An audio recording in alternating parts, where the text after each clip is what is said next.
La revue de la presse sur Mazley.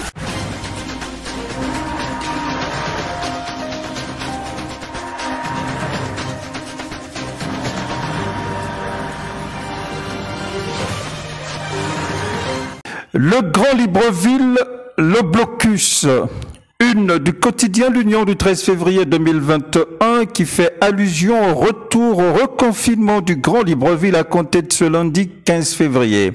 Un Grand Libreville coupé du reste du pays sauf dérogation, poursuit le quotidien L'Union, qui ne passe pas sous l'éponge le couvre-feu combiné à ce reconfinement s'étalant de 18h à 5h du matin.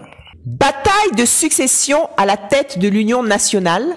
Paulette Missambo en trouble faite, se questionne le Mbandja à sa une, avant de préciser en page 3 que cette ancienne ministre d'État soutenue par le clan amoïste, allusion à André Mba Obam, a apparemment décidé de pourrir la vie de Paul-Marie Ngonjou, dont le crime révélé dans le congrès ordinaire est de faire partie de la famille Miboto en qualité de gendre du patriarche. La une de la Loupe titre pour sa part l'Union nationale, le grand défi de la cohésion, en légendant une photo en page 4. Au nom de la vitalité de notre démocratie, l'Union nationale devrait continuer à faire rêver les Gabonais.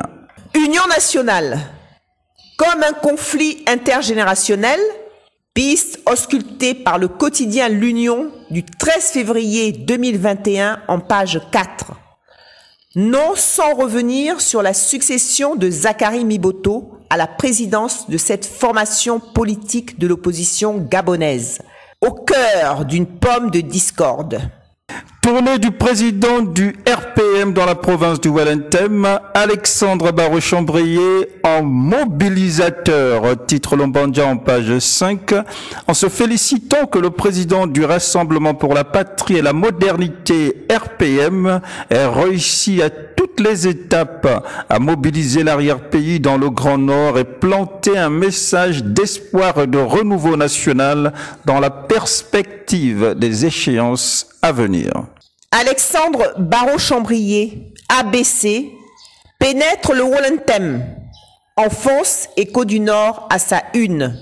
Libération, titre le quotidien de l'Union du 13 février 2021 en page de couverture en citant l'ancien ministre Roger Wonomba, libéré pour des raisons de santé, et l'opposant Pascal Oyougou, dont les délais de détention préventive étaient largement dépassés. Pourtant, souligne le confrère, les deux hommes n'ont pas fini avec la justice et restent dans l'attente de leurs procès respectifs. Gabon, gouverner ou administrer, titre de l'éditorial du journal L'Aube, qui interpelle les gouvernants à cimenter inlassablement le vivre ensemble et non à fortifier une société punitive et exclusive, avant d'en déduire que face à la gouvernance actuelle, le Gabon n'est pas gouverné, mais administré. Rose Cristiano Soukaraponda, vaincre le scepticisme ambiant, titre La Loupe en page 5, en précisant que des doutes persistent quant aux capacités de cet économiste maintes fois vanté de réussir son pari de relance de l'économie en qualité de Premier ministre. Après sa victoire au tribunal face à Congosa News, Magmous pleure sa vice-présidence. Titre La calotte à sa une. Avant de soupçonner Maganga Moussavou de velléité de reconquête du poste de vice-président de la République, perdu dans le scandale du Kevazingo, dans lequel Congosa News l'avait peint en mauvais génie.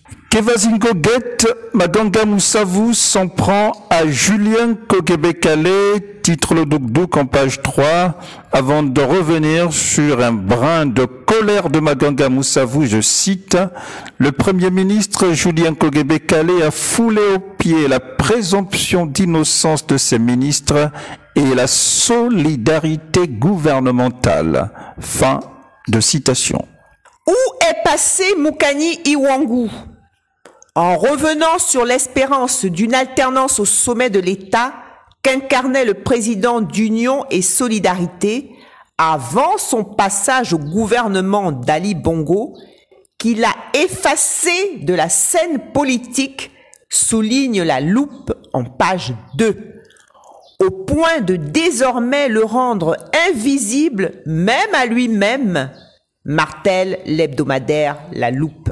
Esprit mal intentionné sur la toile, Jackie Mille Blabla décédé en ligne, titre La Calotte en page 2, en ironisant sur des personnes de mauvaise foi qui colportent tout et n'importe quoi, puis de renseigner que des experts en nécrologie ne se sont pas gênés d'amplifier un Jackie Mille quelque chose donné pour mort des suites de la Covid-19. Durcissement des mesures barrières. Regain d'insécurité dans le Grand Libreville, titre le journal Le Temps en page 3, en égrénant notamment le nombre grandissant d'agressions physiques, de cambriolages dans bon nombre de ménages. Qui va sauver le soldat Mougiama Daouda du nom du ministre de l'Éducation nationale et de l'Enseignement supérieur, titre L'Aube en page 7, qui met notamment dans le viseur des points d'ombre tableau, arrestation d'une enseignante à Kango, fermeture du lycée technique Omar Bongo, Covid-19 à l'université Omar Bongo Yobe, enseignement à distance impossible et enfin des bacheliers toujours à la maison.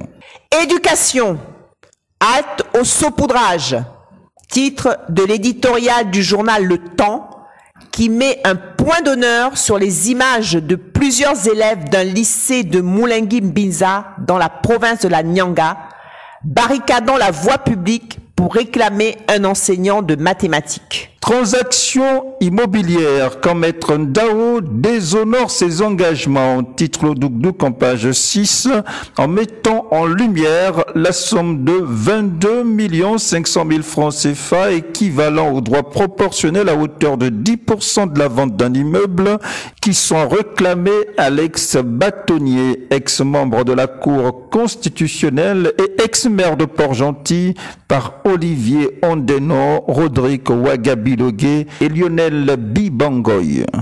Maître Ndao Rimbongo, sommé de payer les honoraires d'un agent immobilier. Titre Le Temps en page 4. En déplorant la cessation d'activité du cabinet conseil immobilier d'Olivier Ondeno du fait des honoraires impayés par Séraphin Ndao Rimbongo. C'est la fin de ce numéro de la revue de la presse. Merci de l'avoir suivi. L'info du Gabon en un clic, c'est sur Mazlek.